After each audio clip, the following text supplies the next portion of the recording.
Hello, अस्सलाम वालेकुम। आप खैरियत से हैं? ठीक ठाक हैं? आप अक्सर मेरे प्रोग्राम देखते हैं, आपका शुक्रिया। आप हमारे प्रोग्रामों को पसंद करते हैं, आपकी पसंदीदगी का दोबारा शुक्रिया। नाजरीन, आज 10 अक्टूबर 2023 है। मेरे लिए ये 10 अक्टूबर इसलिए भी अहम है कि 10 अक्टूबर 1990 को मैं जर्मनी में आया था अपनी फैमिली के साथ, अपनी अहलिया के साथ। 10 अक्टूबर 1990 में मैं यहाँ आया था। मैंने सोचा कि आज के दिन आपको एक मैसेज भेज दें कि एक सबसे पहले तो ये बताएं कि इतना ज़बरदस्त किस्म का मौसम है। मैं खड़ा हूँ दरिया के ऊपर, आपको वो सीन भी दिखाता हूँ, साथ साथ बातें करेंगे, साथ साथ ये जो लम्हे यहाँ गुजरे हैं 32-33 साल, वो भी अगर एक दो जहन में याद आए तो वो बताऊँगा। लेकिन सबसे पहले ये बता दूँ कि उस वक्त मौसम ऐसा था, 10 अक्टूबर 1990 का। फिलिपाइन एयरलाइन पे हम आए थे। फिलिपाइन एयरलाइन जब यहाँ लैंड करने लगी सुबह के वक्त, तो उन्होंने मना कर दिया कि नहीं, यहाँ मौसम ठंडा है, धुंध है, इसलिए एयरपोर्ट बंद कर दिया गया। फ्रैंकफर्ट एयरपोर्ट उस दिन बंद कर दिया गया, फ़्लाइटें नहीं उतर रही थी क्योंकि उन्होंने पता से एक बंदा बेच आंदा पिया, उन्होंने फ्रैंकफर्ट एयरपोर्ट ही बंद कर देता। 1990 10 अक्टूबर 1990 को हमारे कदम यहाँ पड़े थे। फिर वो फ़्लाइट जो फिलिपाइन एयरलाइन है इंग्लैंड चली गई थी। उन्होंने यहाँ सोचा कि यहाँ ना उतारा जाए, ऐस बंदे नू इंग्लैंड लंदन पहुँचाया जाए। पता नहीं उस टाइम हीथरो सी या गेटवे सानते परेशानी अपनी पई सी। तो मैं सोच रहा कि चलो तुहानू पैगाम देवां। मेरे पीछे ट्रेन गुजर रही है, हो सकता तुहानू आवाज़ सही ना आवे, लेकिन एक भी अपना दिलचस्पी का इजहार है कि प्रोग्राम तुहानू दे रहा मैं, तो मैं नाल नाल तुहानू सीन दिखाना पिया। ए देखो कि नाल नाल सीन देख लो कि खूबसूरत सीन ने, तो जिन्हों ट्रेन गुजर जाएगी उदों मैं तुहाडे नाल गलबात करांगा। ए सीन जिहड़े ने तुहानू मैं दिखा रहा, इत्थे रूडसहैम जर्मनी का इलाका है। बाहर लोग कहते हैं कि अपने इलाके का नाम भी दस्या करो। ए जर्मनी रूडसहैम, राइन वैली के उत्ते कुछ गाँव ने, पिंड ने, उहदे विच एक रूडसहैम मशहूर पिंड है।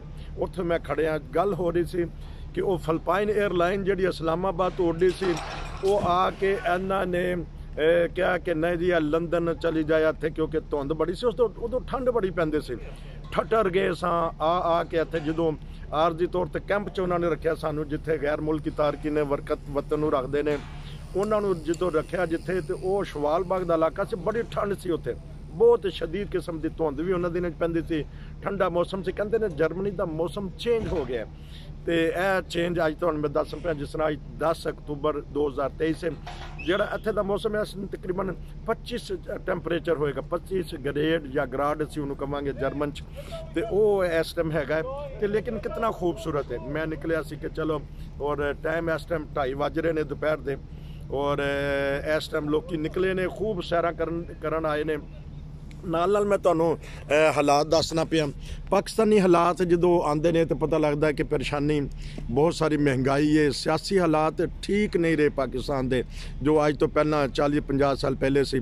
और सुप्रीम कोर्ट के भी बड़े केस लगे ने। बैन अल-अक़वामी तौर पर इसराइल ते गज़ा या हमास की लड़ाई खूब जारी है, तो बड़ा दुख होंदा है जिथों दी खबर आंदियां ने। पहला यूक्रेन ने 2-3 साल, उस तो पहला कोरोना ने, फिर जंगा शुरू हो गई, रूस का फड्डा पै गया, यूक्रेन का फड्डा पै गया, परेशानी हो गई। तो अजकल जो इसराइल वालों जी बंबारी होंदी है, तो हज़ारां के हिसाब नाल लोग समझो कि उत्थे दोनों पासों हलाक होए ने, शहीद होए ने। इसराइली फौजी भी मारे जाते पे ने, हमास के लोग भी फौत होंदे पे ने। हुण जिहड़ा है वो सारे नालों ज़्यादा टेंशन है कि जिहड़ी स्कूल दे विच पनाह लै ली है हज़ारों लोगों ने, लखां लोकी उत्थे घर बेकार हो गए ने। देखो अज कितना प्यारा मौसम है, बच्चे भजदे आंदे पे ने। देखो कितना अच्छा, तुसीं अगर बच्चे नज़र आंदे पे ने, तो बच्चे नज़र आएंगे कि भजदे आ रहे हैं। मौसम ज़बरदस्त है, इन्हें लगता शिप च बहना है या वैसे टीचर उन्होंने करा रहे। तो इधरों देखो हर पासे भज नठ लगी है, तो यह जोड़े जा रहे हैं लगता कि शिप के विच आना चाहते हैं। मैं सारी सीन का तुहानू दस दिता, सियासी हालात भी दस दिते ने, जर्मनी के हालात भी इस तरह के। जर्मनी तुहानू जिस तरह दस्या है कि मौसम इस तरह, मौसम चेंज हो गया है, महंगाई का असर है, लेकिन इन्ना महंगाई नहीं हैगी, मिले जुले हालात ने। लेकिन देखने के ऑयल के प्राइस वधे ने बैन अल-अक़वामी तौर पर, ਤੇ ਜਰਮਨੀ ਜਿਹੜੀ ਹਕੂਮਤ ਕੁਛ ਨਾ ਕੁਛ ਤੇ ਰਿਲੀਫ ਦਿੰਦੀ ਹੈ ਆਪਣੇ ਆਵਾਮ ਨੂੰ। ਤੇ ਇੱਥੇ ਦੇ ਅੱਜ ਦਾ ਮੈਂ ਕਿਹਾ ਕਿ ਚਲੋ ਛੋਟਾ ਜਿਹਾ ਪ੍ਰੋਗਰਾਮ ਦਰਿਆ ਤੇ ਖੜੇ ਹੋ ਕੇ ਤੁਹਾਨੂੰ ਦੱਸਣਾ ਪਿਆ ਕਿ 10 ਅਕਤੂਬਰ 2023 ਦਰਿਆ ਤੇ ਕੰਢੇ ਤੋਂ ਮੈਂ ਫਿਰ ਦੁਬਾਰਾ ਇੱਕ ਦਫਾ ਤੁਹਾਨੂੰ ਸੀਨ ਦਿਖਾ ਦੇਵਾਂ, ਤੇ ਕਿਉਂਕਿ ਕੈਮਰੇ ਦੇ ਅੱਗੇ ਹੋ ਸਕਦਾ ਹੈ ਹੱਥ ਆ ਜਾਵੇ। ਤੇ ਇਹ ਦੇਖੋ ਭੱਜ ਨੱਠ ਪਈ ਹੈ, ਸ਼ਿਪ ਆਇਆ ਉਹਨੂੰ ਬੰਨਣ ਦੇ ਨੇ, ਤੇ ਨਾਲ ਹੀ ਮੈਂ ਚਾਹ ਰਿਹਾ ਕਿ ਇੱਥੇ ਦੀ ਤੁਹਾਨੂੰ ਇਹ ਸੀਨ ਦਿਖਾ ਦੇਵਾਂ ਕਿ ਨਾਲ ਹੀ ਉਹ ਖੜੀ ਜੇ ਟ੍ਰੇਨ ਦੇ ਉੱਤੇ ਛੋਟੀ ਜਿਹੀ ਜਿਹੜੀ ਸੈਰ ਕਰਾਉਂਦੀ ਹੈ ਟ੍ਰੇਨ। ਜੇ ਲੱਗਦਾ ਕਿ ਮੈਂ ਤੁਹਾਨੂੰ ਇਹ ਸੀਨ ਇਹ ਚੀਜ਼ ਦਿਖਾਵਾਂਗਾ। ਲੋਕੀ ਸਸਤਾ ਰਹੇ ਨੇ, ਬੈਠੇ ਨੇ, ਧੁੱਪ ਸੇਕ ਰਹੇ ਨੇ, ਬਜ਼ੁਰਗ ਨੇ, ਸਾਰੇ ਲੋਕ ਬੜੇ ਇੰਜੋਏ ਕਰਦੇ ਪਏ ਨੇ। ਇਹ ਰੂਡਸਾਈਮ ਦਰਿਆ ਦੇ ਉੱਤੋਂ ਦੇਖੋ ਉਹਨਾਂ ਨੇ ਇੱਕ ਐਸਾ ਸਿਸਟਮ ਲਗਾਇਆ, ਇੱਕ ਟ੍ਰੇਨ ਚਲੀ ਗਈ ਹੈ ਉਹਦੇ ਪਿੱਛੇ ਦੂਸਰੀ ਟ੍ਰੇਨ ਜਾਏਗੀ। ਤੇ ਜੇ ਮੇਰਾ ਹੱਥ ਨਹੀਂ ਅੱਗੇ ਆ ਰਿਹਾ ਮੈਂ ਤੁਹਾਨੂੰ ਸਿਰਫ ਇਹ ਸੀਨ ਦਿਖਾਣਾ ਪਿਆ। ਲੋਕ ਬੈਠੇ ਨੇ, ਬੜਾ ਪਿਆਰਾ ਖੂਬਸੂਰਤ ਮੌਸਮ ਹੈ ਔਰ ਜਿਹਨੂੰ ਕਹਿਣਾ ਚਾਹੀਦਾ ਕਿ ਇੰਜੋਏ ਵਾਲਾ, ਨਾ ਜ਼ਿਆਦਾ ਗਰਮੀ ਹੈ। ਇਹ ਦੇਖੋ ਇਹ ਟ੍ਰੇਨ 'ਚ ਬੈਠ ਰਹੇ ਨੇ ਲੋਕ, ਛੋਟੀ ਜਿਹੀ ਟ੍ਰੇਨ ਹੈ, ਕੋਈ ਸਾਈਕਲਾਂ ਤੇ ਨੇ, ਕੋਈ ਪੈਦਲ ਹੈ, ਕੋਈ ਟ੍ਰੇਨ ਤੇ ਹੈ, ਕੋਈ ਬੱਸਾਂ ਤੇ ਹੈ। ਸਾਰੇ ਲੋਕ ਆ ਰਹੇ ਇੰਜੋਏ ਕਰ ਰਹੇ ਨੇ। ਤੇ ਇਹ ਦੇਖੋ ਇਹ ਹੁਣ ਇਹ ਬਾਬੇ ਨੇ ਕਰ ਲਈ ਸਟਾਰਟ, ਇਹ ਚੱਲਦਾ ਉਹਦੇ ਵਿੱਚ ਸਟਾਰਟ ਹੋ ਗਈ ਹੈ, ਆਵਾਜ਼ ਆ ਗਈ ਹੈ। ਇਹ ਲੋਕ ਆਏ ਨੇ, ਕੁਝ ਪੈਦਲ ਚੱਲਣਗੇ। ਇਹ ਦੇਖੋ ਜੀ ਉਹਨੇ ਹਾਰਨ ਟੂਟੂ ਮਾਰ ਦਿੱਤਾ ਹੈ, ਜਾ ਰਹੀ ਹੈ ਟ੍ਰੇਨ।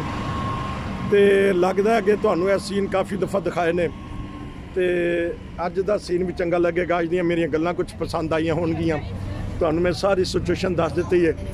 ਤੇ ਇਹ ਦੇਖੋ ਇਹ ਪਹਾੜ ਵੀ ਦਿਖਾ ਦਿੱਤੇ, ਸ਼ਿਪ ਵੀ ਦਿਖਾ ਦਿੱਤੇ। ਉਹ ਦੇਖੋ ਚਲੋ ਅभी मौका मिल गया, हेलीकॉप्टर आ रहा है, हेलीकॉप्टर है किन्ना दा देखने पता नहीं कादे वास्ते किसी की मदद करन जा रहा कि नहीं, क्योंकि हेलीकॉप्टर तो फौरी तौर पर मदद हो जाती है। जिथे एक्सीडेंट खुदा ना खास्ता होंदा है फौरन तौर पर चले जाते हैं हेलीकॉप्टर नूं लैके ते मदद करते हैं अपनी आवाम की।